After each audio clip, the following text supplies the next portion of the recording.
Everyone, good morning. সবাই কেমন আছেন? আজ আমার সকালটা হয়েছিল 9টার সময়। আমার সময় কিছু একটা স্বপ্ন দেখে এত কান্নাকাটি করছিল, তো সেই জন্য আমারও ঘুম ভেঙে যায়। তো ঘুম থেকে উঠেই ব্রাশ করে একদম স্নান সেরে রেডি, এরপর পুজোটাও একটু করে নিলাম।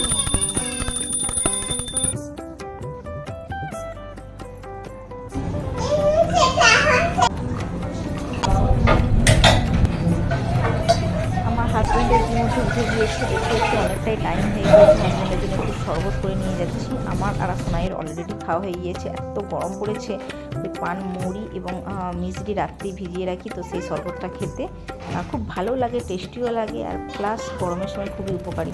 তো আজকের ব্রেকফাস্টে তেমন কিছুই ছিল না, জাস্ট সাদামাটা।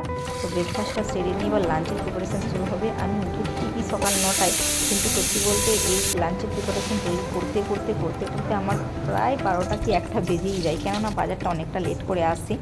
তো যাই হোক, আজকে বানাবো আলু পোস্ত। আলু পোস্তর পরিমাণটা অনেকটাই কম। আর এদিকে বানাবো পুঁই শাকের চচ্চড়ি, ডাল আর সাদা ভাত। ডাল এবং আলু পোস্তটা হয়ে গিয়েছে, বাদ বাকি যেটা বাকি আছে সেটা হলো পুঁই শাকের চচ্চড়ি, ওটাও প্রায় হয়ে গিয়েছে। কিন্তু এই গরমে আমার তো নাজেহাল অবস্থা, রান্নাবান্না কমপ্লিট না হলে না একদম ভালো লাগে না। তারপর ইলেকট্রিকের এত বাজে অবস্থা, শুধু ইলেকট্রিক যায়, কী আর বলবো। যাই হোক, ছোট্ট মিনি ব্লগটা কেমন লাগলো, ভালো লাগলে একটা ছোটো লাইক করে দেবেন। চলুন টাটা, বাই বাই, শুরু করুন।